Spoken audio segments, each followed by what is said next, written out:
नमस्कार दोस्तों, बहुत बहुत स्वागत है आपका स्टडी हिंदी के यूट्यूब चैनल में। दोस्तों बहुत इंपॉर्टेंट ये वीडियो रहने वाला है। दोस्तों अगर आप एग्जामिनेशन के लिए पढ़ रहे हैं तो आप परीक्षा देने से पहले या फिर परीक्षा देते समय कौन कौन सी इंपॉर्टेंट बातों को आपको याद रखना है, आप इनको कभी मत भूलिएगा, आपको फॉलो करना है। तो बहुत सारी चीज़ों को हम यहाँ पे देखने वाले हैं। ये मैं आपको ये भी बताऊंगा कि आप लोग तुक्का अगर आपको मारना हो तो कैसे सिचुएशन में और कैसे तुक्का भी मार सकते हैं, एंड सभी पॉइंट को हम लोग इस वीडियो में देखेंगे।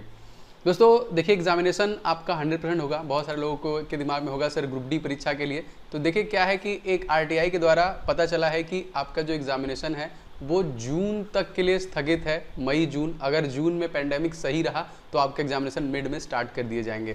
तो आपके लिए एक सुनहरा मौका है। आप अगर अच्छे से पढ़ाई कर रहे हैं तो एकदम लगे रहिए, क्योंकि बहुत सारे लोग ऐसे आपके तरह हैं जो कहीं ना कहीं पढ़ रहे हैं, तो एकदम अच्छे से लगे रहिए।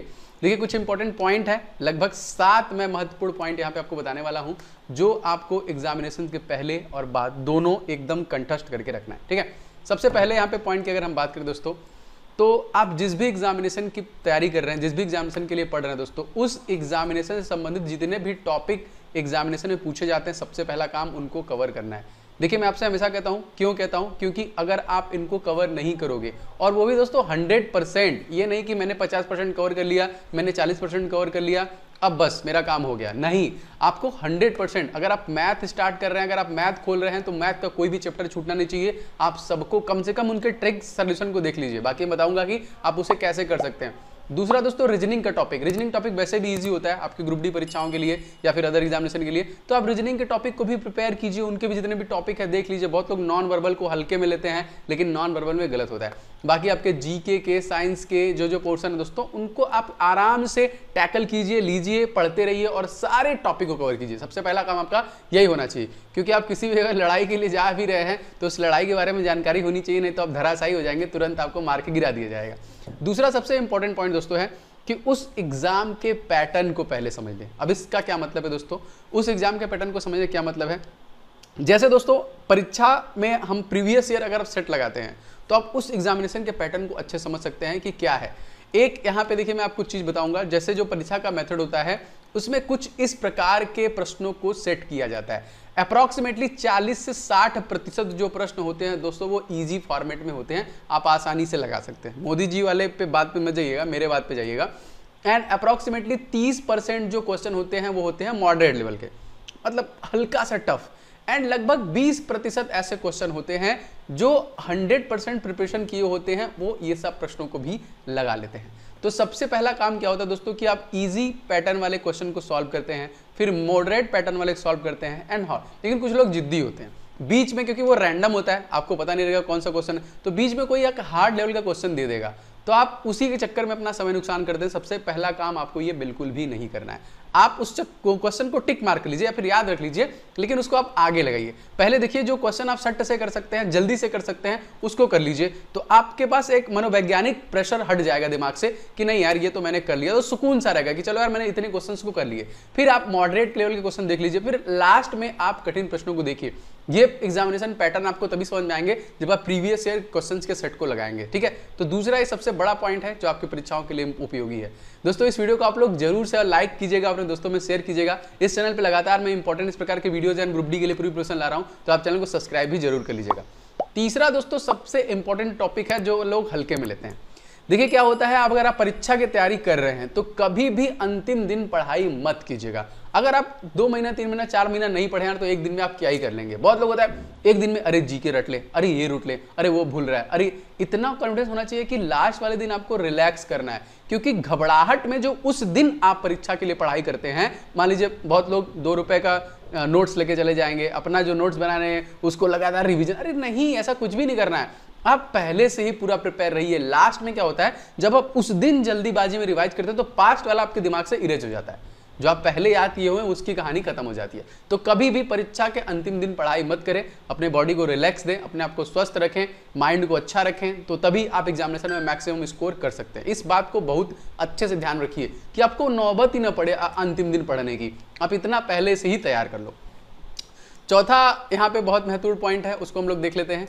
तो पांचवा जो पॉइंट है यहाँ पे, परीक्षा से पहले सभी सब्जेक्ट को रोजाना प्रैक्टिस करें। तो जितने भी सब्जेक्ट हैं आप रोजाना प्रैक्टिस करें परीक्षा से पहले। इसका देखिए क्या मतलब हुआ कि एक टाइम स्लॉट आपका डेली होना चाहिए कि नहीं मुझे 2 घंटा मैथ पढ़ना है, 2 घंटा रीजनिंग पढ़ना है, 2 घंटा जीके साइंस को पढ़ना है। तो इससे क्या होगा कि आप सब्जेक्ट पे कमांड बना सकते हैं। या फिर आप क्या कर सकते हैं, या फिर आप एक मॉक टेस्ट लगाइए, ये भी ईजी है, आप इससे भी कर सकते हैं। एंड देखिए बहुत बार ऐसा होता है, जैसे कि कभी कभी ऐसा होता है आपके एग्जामिनेशन में कि चलिए आपने डेली प्रैक्टिस किया है, कभी कभी पेपर का लेवल ज़्यादा आ जाता है। अगर आपको ऐसा लगता है कि अगर 70 नंबर का आपने कर लिया है और ये सफिशियंट है, मतलब अगर मैंने इतना कर लिया है तो ठीक है मैं एग्जामिनेशन क्लियर कर सकता हूँ, 70 नहीं 80 कर लिया तो मैं क्लियर कर सकता हूँ। लेकिन अगर आपको लगता है कि नहीं यार मतलब पॉसिबिलिटी कम है, चांसेस कम है, आपने मान लीजिए 40 क्वेश्चन किए हैं, आपको लगता है कि यार नहीं अब तो मैं हो जाऊंगा फेल, तो उसके लिए दोस्तों आप नंबर बढ़ाने के लिए कुछ तुक्का का इस्तेमाल कर सकते हैं। जो आपको मैं यहाँ पे कुछ ऐसे पॉइंट बताने हूँ, आप इनको ध्यान में रख के काम कर सकते हैं। सबसे पहले दोस्तों आपका होता है एलिमिनेशन मेथड जो होता है, आप एलिमिनेट कब करोगे, जब आप पढ़े रहोगे। आप देखेंगे हमेशा 4 ऑप्शंस में से एक ऑप्शन आपका थोड़ा अलग होता है, आप उसको तुरंत एलिमिनेट कर दो, सबसे पहला पॉइंट, ठीक है। दूसरा पॉइंट दोस्तों यहाँ पे ये आता है कि एक आपने एलिमिनेट कर दिया, फिर आप जो ऑड है, मतलब आपने देखा होगा जैसे कभी कभी ऐसा होता है रीजनिंग वगैरह में आप कुछ भी सॉल्व करते हो या फिर नंबर में भी सॉल्व करते हो, मान लीजिए आपका 729 लिखा है और आपका 121 लिखा है, फिर आपका 212 लिखा है, तो इसमें इन 3 में से आप ऑड को हटा सकते हो। हमको पता है 729 कहीं ना कहीं एक क्यूब नंबर है, ठीक है, हम कह सकते हैं कि 121 कहीं ना कहीं स्क्वायर नंबर है, लेकिन 212 ना तो क्यूब है ना तो स्क्वायर, ये बस स्पेशली तुक्का है। देखिए एकदम 100% ऐसा सही होगा नहीं, जैसे मैं आपको बता रहा हूँ, तुक्का मारने का मतलब क्या है, आप नंबर को बढ़ा ही रहे हैं, लेकिन एलिमिनेशन के थ्रू अगर आप टेक्निक लगाएं और क्वेश्चन सही हो जाए तो और अच्छा है। एक चीज और बहुत इंपॉर्टेंट है, बहुत सारे रिसर्च से पता चला है कि ऐसा भी होता है कि ऑप्शन ए और ऑप्शन डी के सही होने की प्रोबेबिलिटी बहुत कम होती है, मतलब मैक्सिमम टाइम आपका answer option number B and option number C. ये ऐसा मैं नहीं कहता हूं, बहुत सारे रिसर्च में ऐसा गया है। वैसे देखा जाए तो सभी लोग बोलते हैं कि 25% सभी की प्राथमिकता होती है आंसर करने के लिए। तो अगर आपको ऐसा सिचुएशन कभी फंसे कि आपका मार्क कम आ रहा है तो आप ट्राई कर सकते हैं B and C method. Question तो देखिए मैं पहले बोल रहा हूँ 100% सही नहीं होगा, बस ये जो लोग नहीं कर पा रहे हैं उनके लिए मैं बता रहा हूँ कि इस प्रकार का आप कर सकते हैं अपने नंबर को बढ़ाने के लिए, ठीक है। एंड द लास्ट वन, कम से कम दोस्तों एक मॉक टेस्ट आप लोग डेली जरूर लगाइए, ये बहुत इंपॉर्टेंट है। अगर आप मॉक टेस्ट नहीं लगा रहे, मॉक टेस्ट लगाने का फायदा क्या है, देखिए अगर आपने प्रिपरेशन कर लिया, मैं मॉक टेस्ट तभी लगाएं जब आपका सारा सिलेबस कवर हो, तभी लगाएं, उसके पहले ना लगाएं, क्योंकि अप्रॉक्सीमेटली 50% भी अगर आपने कवर कर लिया तभी भी आप मॉक टेस्ट लगा सकते हैं। इससे क्या होता है, आप सिंपल 1 घंटे में आप मैथ के भी क्वेश्चन कर लेते हो, 1 घंटे में आप रीजनिंग के भी कर लेते हो, 1 ही घंटे में आप जीके और साइंस के भी क्वेश्चन को रिवाइज कर लेते हो, प्लस अपने वीक पोर्शन को भी चेक कर लेते हो भैया कहाँ पे गलती हो रही और कौन से पोर्शन पे हमको काम करना है। तो ये कुछ महत्वपूर्ण पॉइंट है दोस्तों, उम्मीद करता हूँ आपको अच्छा लगा होगा तो लाइक कीजिएगा। आने वाले और समय में बहुत सारी चीजें मैं परीक्षा उपयोगी आपको पहुंचाऊंगा। एंड दोस्तों I am also educator eight Unacademy में, अनअकैडमी में पढ़ाता हूं, तो आपने मुझे वहां पे फॉलो नहीं किया तो फॉलो कर सकते हैं, डिस्क्रिप्शन बॉक्स में उसका मैंने लिंक दे दिया है।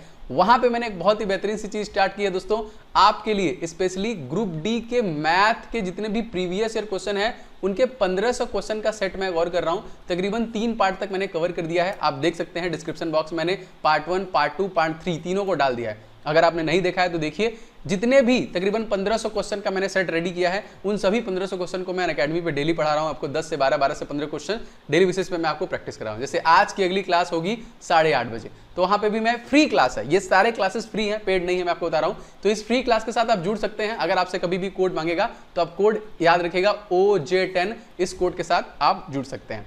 डिस्क्रिप्शन बॉक्स में लिंक है, आ जाइएगा। और ये वीडियो दोस्तों कहीं से भी आपको अगर हेल्पफुल लगा होगा तो वीडियो को आप लोग लाइक कर दीजिएगा, वीडियो को शेयर कीजिएगा, चैनल पर नए हैं सब्सक्राइब करके बेल बटन दबा लेंगे तो आपको नोटिफिकेशन मिलता रहेगा। मिलेंगे नेक्स्ट वीडियो में, तब तक के लिए जय हिंद, वंदे मातरम।